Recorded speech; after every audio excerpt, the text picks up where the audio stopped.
meus queridos Afonso Celso e Damaris.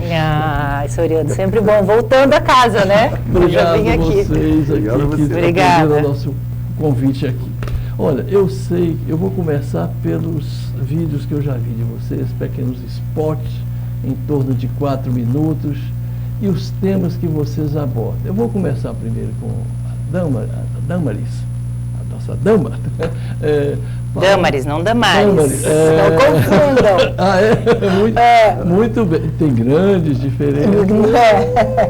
Então, Damaris, eu vi os filmes que vocês aqui reproduzem e nenhum deles vocês dois são aí protagonistas, né? Aquela situação da reforma da Previdência que gerou aí a figura da reforma trabalhista. Reforma trabalhista. Isso. Fala um pouquinho, você, e complementa. Eu quero um bate-bola aqui com a gente. Sobre o geral, sobre o Polimor, sobre os filmes? Vamos começar, o Afonso pode falar do nascimento do Polimor, eu acho, para a gente começar, porque o Afonso que é o idealizador. Então, o canal, ele na verdade, ele começou assim, a gente lá no nosso sindicato de professores, que eu sou vice-presidente, a gente estava com uma demanda de conversar com a categoria de uma forma diferente que aquela tradicional. E aí a gente pensou em fazer vídeos de humor. A gente viu que isso dá certo com vídeos tradicionais, mas a gente queria que nós fôssemos os autores dos temas que nos afligiam. E aí nós começamos a fazer isso com as temáticas da educação. Fizemos sobre a escola sem partido e sobre a reforma da Previdência ainda no governo Temer e no que ela atingia diretamente aos professores e professoras, a educação. A partir daí, a gente com a nossa equipe, além de nós dois, nós temos nosso diretor Guido Marcondes, o diretor de fotografia que é o Igor Cabral e o nosso o nosso mestre do som, que faz também nossa trilha sonora, o Chico Tâmega. Então nós 5 esse é o núcleo. Criamos esse canal para falar de vários assuntos e não ficarmos restritos somente à educação. O polihumor, ele é muito humor, ele nasceu já tem quantos anos? A gente vai fazer 1 ano e meio, não é isso? Porque ele nasceu foi no ano passado. 2017 os primeiros vídeos, né? 2017. Então já está indo 2 anos. Segundo ano, exatamente. 2 anos. E a gente faz esse trabalho, a gente brinca com a política atual, porque essa política atual a gente sente que ela está adoecendo as pessoas. A gente tem ficado muito, primeiro, envergonhado de pessoas tão absurdamente toscas estarem comandando o país.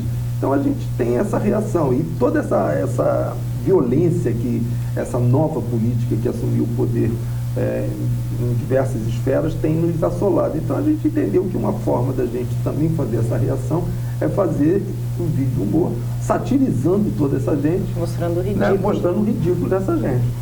Que é uma coisa que a gente sempre fala, né? Tem uma outra entrevista que a gente deu em que a gente falou muito disso, de que por que o humor é importante, né? Principalmente no momento trágico, que é isso que a gente está vivendo, muito sério no país. Porque o humor, ele faz a gente ver a realidade mesmo, né? Ele bota uma lente ali de aumento na realidade, satiriza, critica, mostra o ridículo, né? E o riso ajuda, ele é libertador, ele é transgressor, né? É libertador, é mesmo. Né? E é didático, porque nós sempre pensamos isso, queremos ser didáticos, mas queremos fazer humor, queremos fazer arte, queremos fazer coisas, né? E incomoda. Incomoda aqueles que não né? Os ditos, sei lá, eu acho interessante de vocês, eu não vou dizer que esses temas sejam proibidos, mas vocês abordam de forma proibida. Por exemplo, eu fiz com você, Damaris, e isso ficou emorredor até na minha memória, o Deus é brasileiro e o petróleo é nosso. Todo o petróleo tem que ser nosso. Tem que ser nosso. O interessante disso é que tem alguma coisa assim, tipo parábola. Quando a pessoa descobre o que está dito numa parábola, ele nunca mais vai esquecer. Não.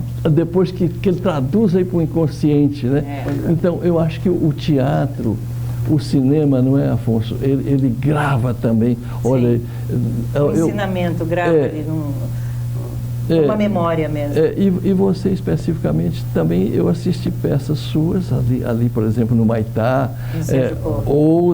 de outros temas também. Mas o importante é que a semelhança do que a gente faz aqui na TV comunitária, nós abordamos aqui temas que nenhuma outro canal aborda.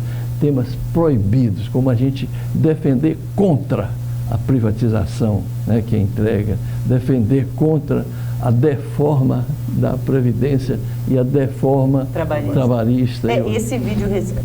Sim, por favor. Não, esse vídeo recente, o último vídeo do Humor, que é o Portaria 666, que é uma brincadeira que a gente faz. Pois é, porque esse nome, inclusive, o nome é uma coisa muito importante hoje em dia também para a gente colocar para chamar o público nos canais, nas redes sociais. Há muita coisa para as pessoas assistirem. Há muitos canais de humor, há muitos vídeos, há muita informação. A gente vive isso o tempo inteiro.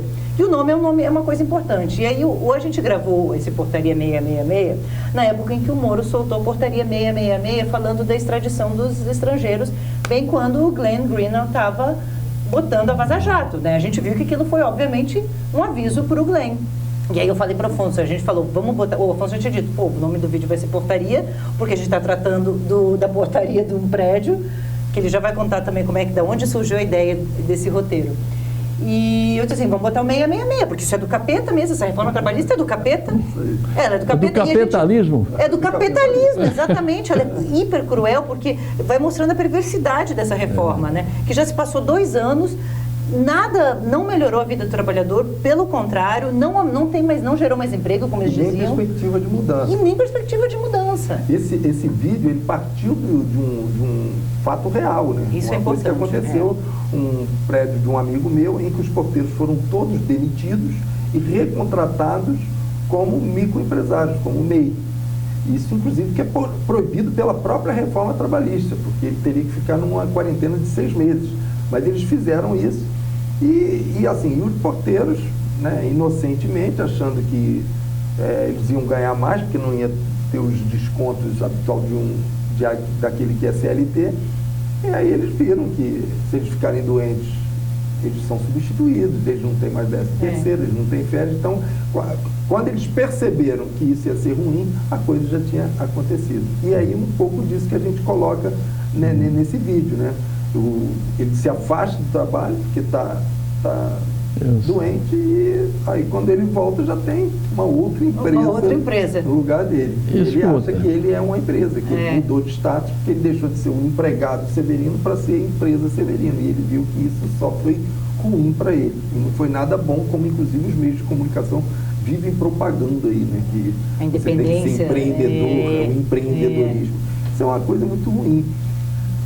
Você falou aí, você está lembrando a peça que vocês fizeram com a Dama, isso foi muito importante até para o nascimento do canal, porque originalmente, não sei se a Dama vai lembrar, a gente chegou a fazer um dos vídeos, nós fizemos na praça com os companheiros do... O Gilson de Barros. Nós fizemos com ele, ali na Cinelândia, um desses... O Lendas, não? Foi o Lendas, não, foi o... Não foi o Lendas, foi o... Ou foi o Lendas? Foi o Lendas, foi o nascedouro do Lendas, não? Claro, que o pai chegava, o que você mandou pro filho? Exatamente. E o que trata o Lendas? O Lendas fala sobre escola sem partido, também baseado numa história real. Tá. É um livro, Lendas Brasileiras, que a professora pede para os alunos lerem esse livro, e aí quando ele chega em casa, ele fala sobre a lenda do Anhangá. O Anhangá é uma figura mítica criada pelos índios, né, que é o gênio protetor das matas, que quando a mata está em perigo, né? Nós estamos agora, né? O Anhangá seria importante, que ele toma a forma de um veado com olhos de fogo. Isso foi o suficiente para na realidade, foi uma mãe que foi até a escola para falar que isso era incentivar o filho a ser gay. E aí a gente faz essa brincadeira no nosso vídeo, só que aí é o pai, e o pai vai lá e fala uma série de atrocidades, e dizendo que ele não quer esse livro, que isso está doutrinando aquelas bobagens. Inclusive ele cita questões os trechos absurdos que essa lei traz. E aí a gente faz essa brincadeira. Inclusive tem um outro que a gente já faz o contrário, que é o professor manda ler a Bíblia e ele usa os mesmos argumentos para dizer que não pode ler a Bíblia porque nós somos ateus. Então a gente demonstra o quão ridícula é essa lei, colocando dois casos, porque qualquer coisa pode agredir a sensibilidade ou né, o jeito de educar de qualquer pai ou qualquer mãe. Quer dizer, como se o saber pudesse, né, a ciência pudesse ser incentivada, né, pudesse ser colocada de acordo com a vontade individual de cada um e não com o que ela tem realmente de ser feito, né? Tem que ser a questão da propagação da ciência, que aliás é uma coisa que a gente está vendo aqui, né? Você deixa de saber, né? Você deixa de conhecer, você deixa de estudar, para você ser um mero palpiteiro. E é isso que é essa lei da escola sem partido. Qualquer um pode dar um palpite sobre a escola, isso é muito ruim. Mas fala de um outro, eu sei que vocês têm só nesse trabalho aí uns 5 temas, né? Tem sempre sociais. Tem esse da escola sem partido. Do desarmamento. Esse também é muito bom, do desarmamento. A gente está do desarmamento, né? Que esse esse desarmamento é isso, porque a gente estava no auge daquela discussão sobre antes da eleição, para acabar com a lei do desarmamento, e a gente faz uma sociedade fictícia nos Estados Unidos em que o porte de arma foi liberado para todo mundo.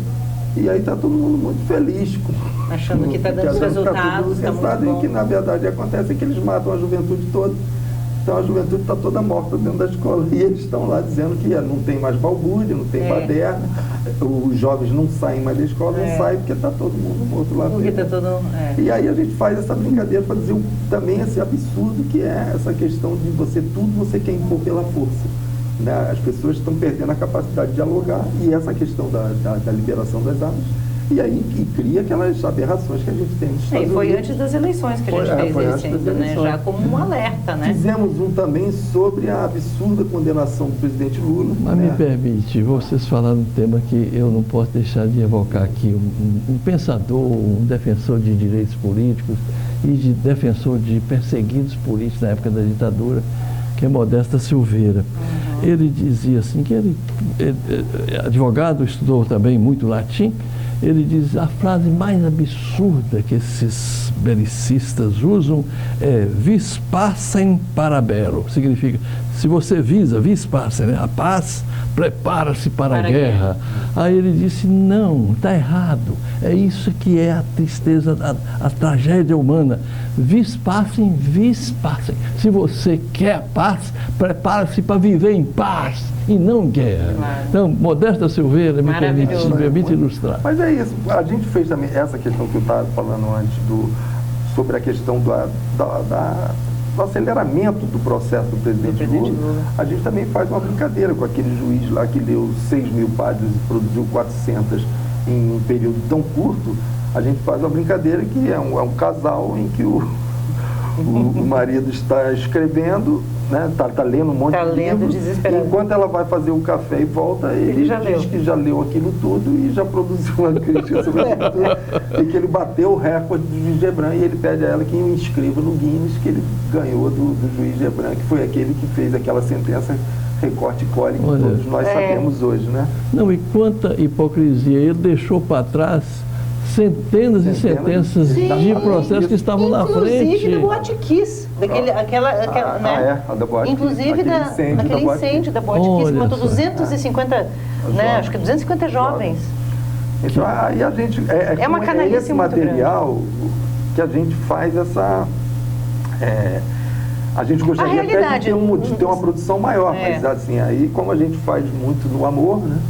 A galera assim, quando no amor. No amor, e todos nós temos, né, nossos trabalhos para além desse, né? Sim. Então, não é mas a gente tem conseguido, né? Manter uma regularidade. A ideia é que a gente conseguisse, a gente já vai lançar um no próximo, né, no final desse mês ou no início de outubro. Fala desse. O próximo é sobre, no âmbito educação. A gente tem um antigo também, um conselho, a gente não falou, que é muito bom, que era sobre a reforma do ensino médio do Temer. Do Temer. Que a mãe vai na escola, chega lá para matricular o filho, os filhos, 4 filhos. E aí o secretário vai colocando tudo no mesmo tipo de... Como é que é? No mesmo curso. No mesmo curso. Tudo ele consegue encaixar naquele... Porque, na verdade, isso é uma mentirada que eles faziam com a população mais pobre. Porque a escola pública ela não oferecia todas as modalidades que eles diziam que ia ter na reforma. Então, eles só eram obrigados a colocar 2. Das 5, só 2. Então, aí tudo que a mãe vai botar, cada filho tem uma habilidade, ele ia encaixando naquele conceito, porque, na verdade, ele não tem tudo aquilo para oferecer como a televisão mente, dizendo que tem. Quem vai ter, evidentemente, vai ser o filho da classe mais abastada, que vai ter na sua escola particular condições de pagar pelo que ele quer. Mas a escola pública não vai ser obrigada e não vai oferecer.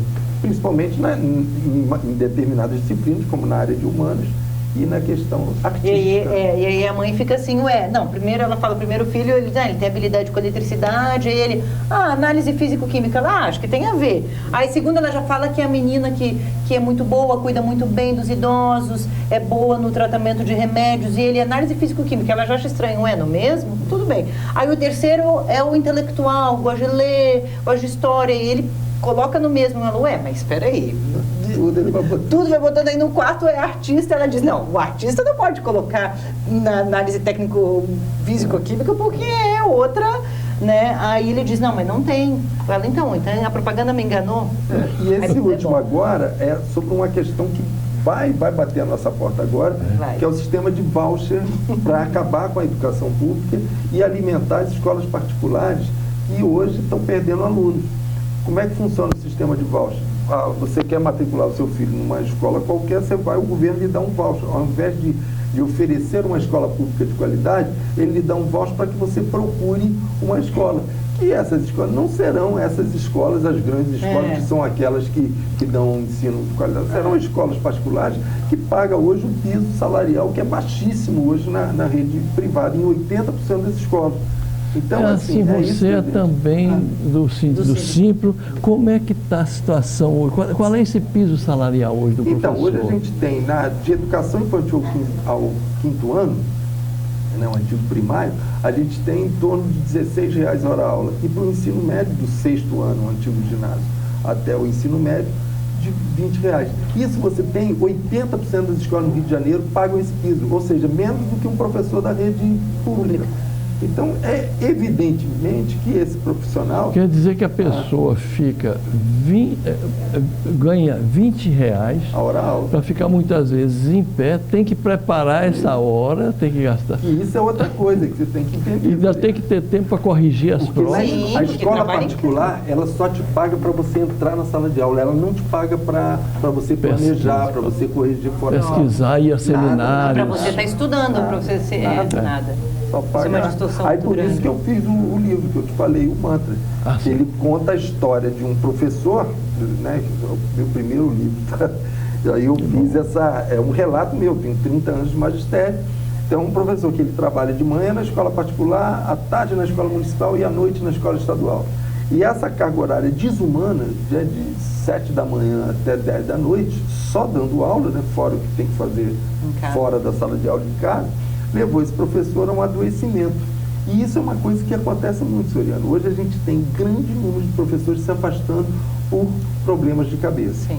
E no caso do meu livro, esse professor, ele não se afastou. Ele continuou, as pessoas não perceberam que ele estava passando da neurose que todos temos para um estado de perversão, porque ele passa a cometer assassinatos. Ou seja, todos aqueles que de alguma maneira interferem, que ele acha que interfere na sua infelicidade, naquele processo que ele está vivendo ali, ele vai eliminando da sua vida. E isso é uma coisa muito, muito difícil da gente lidar, porque na verdade é um caso fictício, evidentemente, mas é algo que a gente pode perceber no adoecimento crônico da classe de professores. A categoria de professores de hoje é uma das que mais adoece em nosso país. Policiais, e mais ainda agora, depois que um presidente escolheu a educação para ser o seu inimigo. Eu queria um pouquinho assim da vida de vocês. Você faz uma travessia de professor de matemática também para trabalhar cinema. E a nossa Damaris, ela faz uma travessia aí geográfica, vem dos Pampas e ama as Pampas do Rio de Janeiro, né? É verdade. Amo mesmo, é minha terra, onde eu escolhi 20 anos já morando aqui. E aqui que você encontra o teatro, você veio também para... Aqui que eu encontrei, eu sempre desde nova quis estudar, quis morar aqui, porque o Rio de Janeiro era... Não, Rio de Janeiro, pra gente que é do interior e tal, sabia, né, fazer televisão lá, fazer teatro lá, Rio e São Paulo. E o Rio tinha mais essa coisa por conta, obviamente, não dá para deixar de falar, da Rede Globo, né, o poder dela, né? Sim. E aí você é uma máquina de artistas, de atores, atrizes, era essa a sensação que a gente tinha. Valorosos, no interior, assim, grandes nossa, trabalhadores. A gente aqui está olhando o trabalhador, pessoas extraordinárias. Exatamente. Mas eu sempre quis, estudei, me formei aqui, minha formação é aqui, os amigos que eu fiz ao longo da vida, do teatro, minha companhia, a gente tinha uma companhia de teatro, sim, tivemos uma companhia, Grupo Arte, fizemos 3 peças do Brecht, foi muito legal. E bem, os remanescentes da companhia, eu e o Afonso fazendo o Poliumor, fazendo o canal, né? E Poliumor, gente, no YouTube, assistam, se inscrevam e ativem o sininho, Poliumor. Mas é isso, e a gente vai seguindo, Soriana, a gente se vira em mil... Porque essa questão do teatro porque é complicada, a gente foi dando mais problema. A questão de fazer o vídeo... Agora o teatro está bem difícil nesse momento, mais que o vídeo. Ficou mais democratizado e assim, a gente pode fazer rapidamente o trabalho e lançar. E o teatro exige uma captaria maior, né, um tempo maior que a gente, efetivamente, a gente não estava tendo mais. O Afonso Damaris, por favor, 2 minutos para você mandar uma mensagem aí para o povo, sobre a vida, né? Bom, pessoal, é assim, eu sou um cara, por natureza, eu me mantenho esperançoso, né? Até porque você sendo pai de 3 filhos, você não pode jamais deixar que a situação que hoje está vivendo no país, que ela bata sobre a gente. Então, por isso a gente fez esse canal, por isso eu escrevo esses livros. É como minha companheira Ana Brasil, ela sempre me diz, eu consegui transformar tantos problemas, tanta coisa ruim da realidade, eu ressignifiquei através da arte, seja com o nosso canal Poliumor, seja com o meu livro Humanos. Maravilha. E aí, dá para ter esperança? Devemos ter, Damaris? Sempre. A esperança, sempre há tempo da gente sempre é tempo da gente ser feliz. Isso é fundamental. E o que eu digo agora para vocês é o seguinte: se inscrevam no Poliumor, entra lá no YouTube, Poliumor, se inscreva, ative o sininho, comenta, dê like, compartilha, gente, nosso canal. E a gente está lançando um vídeo novo semana que vem, que é o Corretor de Escola. Uma última questão, só para fazer um convite para todos e todas, a gente está lá, de 21 a 26 de outubro, a gente está com os projetos Cine Educação, que são curtas e médias metragens, sempre com o tema educação, nas suas diversas realidades, que a gente vai estar apresentando aqui no Rio de Janeiro, no Museu da República, mas ainda em Nova Iguaçu, Paracambi, em Campo Grande também no Rio, na Fiocruz. Então fiquem por dentro aí das nossas redes sociais que a gente está lançando esse projeto. Cine Educação. Então, Damaris e Afonso, obrigado aqui pela entrevista de vocês. Rápido, né? E o canal de vocês sabe que está contido no nosso canal 6 da NET, já de antemão. TV Comunitária. A gente vai colocar, vai ser ótimo, nas nossas redes e divulgar. TV Comunitária do Rio de Janeiro, transmitindo também online, tvcomunitaria.rio. E obrigado você que nos deu o prazer da sua atenção e da sua audiência.